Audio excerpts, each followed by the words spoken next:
ये 17 बदलाव कौन से हैं और क्यों जरूरत महसूस हुई, अब बताएंगे आपको। मगर सवाल एक और भी है दोस्तों, वो सवाल ये कि क्या बिहार में 80 लाख वोटर कहां चले गए?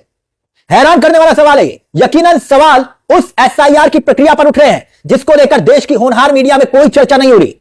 ज्ञानेश कुमार के पास इस सवाल का कोई जवाब नहीं है। 80 लाख वोटर, ये कहां से बात आई? ये क्यों कहा जा रहा है कि मुख्य चुनाव आयुक्त ज्ञानेश कुमार सिर्फ राहुल गांधी के सवालों को लेकर प्रेस कॉन्फ्रेंस छोड़कर तो चले जाते हैं, बीच में प्रेस कॉन्फ्रेंस छोड़कर चले गए थे ना, बल्कि उस दबाव में भी हैं ज्ञानेश कुमार, साफ तौर पर महसूस हो रहा है क्योंकि बदलाव हो रहे हैं। आपकी स्क्रीन पर सबसे पहले इंडियन एक्सप्रेस की यह रिपोर्ट दोस्तों देखिए। इस रिपोर्ट में एक हैरान करने वाला दावा है। राहुल शास्त्री और योगेंद्र यादव के इन सवालों ने चुनाव आयोग की नींद उड़ा दी है। जानते क्या है? योगेंद्र यादव का कहना यह है कि, ध्यान से सुनिएगा, योगेंद्र यादव का कहना यह है कि बिहार की आबादी के हिसाब से कम वोटरों की संख्या 8 करोड़ 22 लाख होनी चाहिए थी, लेकिन एसआईआर की अंतिम सूची यानी कि जो फाइनल लिस्ट है उसमें 80 लाख वोटर कम हैं। और यह बात हवाई नहीं उठाई जा रही, इसके पीछे तर्क और आधार दिया जा रहा है और यह बहुत ठोस सवाल है। सोचिए दोस्तों कि 80 लाख वोटर कहां चले गए? क्यों नहीं फाइनल लिस्ट में उनको जगह मिली? क्या यह सवाल नहीं बनता? और ऊपर से राहुल गांधी के दबाव में अब चुनाव आयोग 17 नए बदलाव कर रहा है। जिस वक्त नीति, नियत और मंशा पर सवाल उठ रहे हैं चुनाव आयोग के, मगर देश की होनहार मीडिया इस पर कोई चर्चा, कोई बहस नहीं कर रही। 80 लाख वोटर कम होने का जिक्र किया जा रहा है। कैसे और क्यों यह दावा किया जा रहा है? 1 करोड़ 30 लाख से ज्यादा वोटरों के पते भी संदिग्ध है। इस रिपोर्ट में लिखा हुआ है, इस रिपोर्ट में लिखा है। अगर इन आंकड़ों के आधार पर बात करें, जिक्र करें, तो एक और रिपोर्ट है, रिपोर्टर्स कलेक्टिव की रिपोर्ट आपकी स्क्रीन पर। इस रिपोर्ट में भी चुनाव आयोग की एसआईआर प्रक्रिया की निष्पक्षता पर सवाल खड़े हो रहे हैं। इस रिपोर्ट में पता है क्या लिखा है दोस्तों? इस रिपोर्ट में लिखा है, वो समझिएगा, कि चुनाव आयोग ने 17 जो नए बदलाव किए हैं उस पर हम आएंगे, मगर रिपोर्टर्स कलेक्टिव की इस रिपोर्ट को आयुष कार और विष्णु नारायण ने बकायदा इस रिपोर्ट को लिखा है। और इस रिपोर्ट में जो दावा किया गया है वो चौंकाने वाला है। दावा यह है कि जांच में बकायदा यह पाया गया कि 14,35,000 वोटर का डुप्लीकेशन पकड़ा गया है। यानी इन वोटर्स की एंट्री में वोटर नंबर अलग अलग है, मगर वोटर का नाम और माता पिता का नाम हूबहू वैसे ही दिया गया है। तो क्या यह हैरान करने वाला मामला है या फिर नहीं? रिपोर्टर्स कलेक्टिव की एक रिपोर्ट सामने आई थी जिसका जिक्र हमने किया था दोस्तों, याद करिए, कि कैसे ढाका की विधानसभा में एक साथ 80,000 वोटर्स के नाम हटवाने के लिए भारतीय जनता पार्टी के ही लेटर हेड पर गुजारिश की गई थी। 80,000 वोटर एक ही विधानसभा से, और वो सभी एक ही धर्म के थे। आप समझ रहे हैं ना कौन से धर्म के?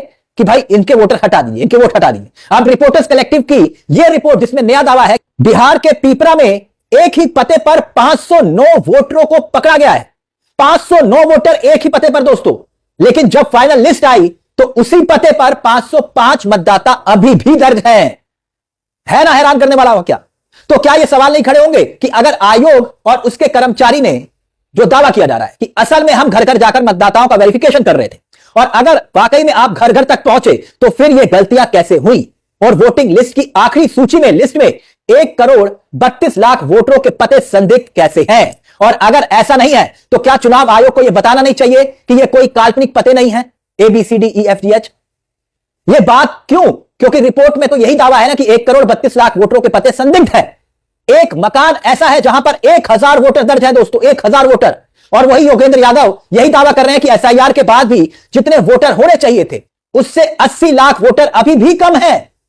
इसका जवाब नहीं आया अभी तक, लेकिन अब चुनाव आयोग ने ऐलान कर दिया कि भाई 17 नए नियम हम लेकर आ रहे हैं। अब भले ही चुनाव आयुक्त ज्ञानेश कुमार प्रेस कॉन्फ्रेंस करते हो और राहुल गांधी के आरोपों के सवाल का जवाब देने की बजाय सिर्फ मुस्कुराते हो और मुस्कुराकर बात को घुमा देते हो, लेकिन धीरे से कुछ ऐसे बदलाव चुनाव आयोग ने कर दिए हैं जिसको लेकर अब फिर से सवाल खड़े हुए। राहुल गांधी के आरोप से क्या चुनाव आयुक्त इतने परेशान हो गए हैं कि बदलाव करने की जरूरत महसूस हो रही है? उन बदलावों की अगर हम बात करें तो वो बदलाव कौन से हैं? देखिए, ईवीएम में प्रत्याशियों का रंगीन फोटो होगा। एक पोलिंग बूथ पर अधिकतम 1200 वोटर होंगे।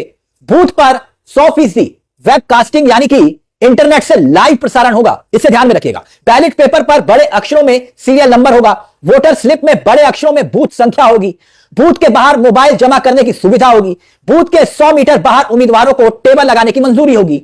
1 स्टेप डिजिटल प्लेटफॉर्म जारी होगा।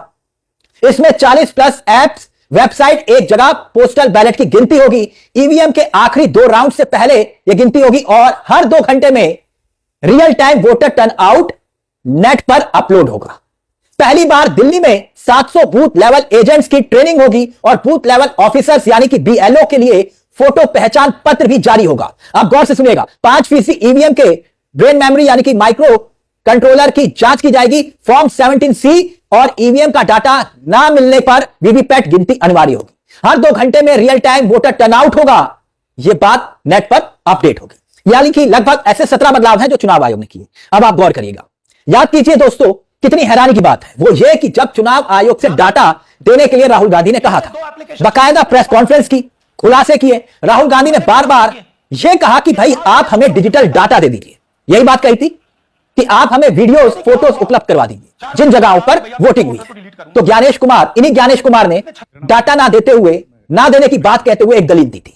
गुस्से में वो भी यही कहा था ना कि हम बहु बेटियों की तस्वीरें नहीं जारी से कर सकते, ऐसा थोड़ी ना होता है, यह परंपरा के खिलाफ है, बहु बेटियों की तस्वीरें कैसे जारी कर दें। लेकिन अब वही चुनाव आयोग दोस्तों वोटिंग का लाइव प्रसारण करने के लिए तैयार है। तो सवाल नहीं होगा क्या अब बहु बेटियों की तस्वीरें उस लाइव प्रसारण में नहीं दिखाई देंगी क्या? अब आप खुद ही बताइए, ये सवाल खड़े होंगे कि नहीं होंगे। जहां एक तरफ इंडियन एक्सप्रेस की यह रिपोर्ट जिसका हमने जिक्र किया और इस लेख में योगेंद्र यादव के दावे पर यकीन करें, भरोसा करें, तो यह हैरान करने वाला है कि भाई अंतिम सूची में 24,000 वोटरों की एंट्री में जेबिश है। जेबिश यानी कि ABCD आ बा सा रा रा कुछ भी लिख दिया गया। इस टाइप के उलझुल एंट्रियां हो रखी हैं, तो ऐसे में सवाल नहीं उठेंगे। जिस मतदाता की फाइनल लिस्ट का भविष्य सुप्रीम कोर्ट के फैसले पर टिका हुआ है, उसी फाइनल लिस्ट के आधार पर बिहार में चुनाव कराने की तैयारी हो रही है और उसी SIR की प्रक्रिया पर इतने गंभीर सवाल खड़े हो रहे हैं। दोस्तों, यह खबर वाकई में हैरान करने वाली है। जरा सोचकर देखिएगा कि SIR की प्रक्रिया को लेकर सवाल पहले से खड़े हो रहे हैं और अब क्या राहुल गांधी के दबाव में इस तरह के बदलाव करने पर मजबूर हो रहा है चुनाव आयोग? और अगर नहीं तो यह बदलाव तो पहले भी हो सकते थे कि नहीं?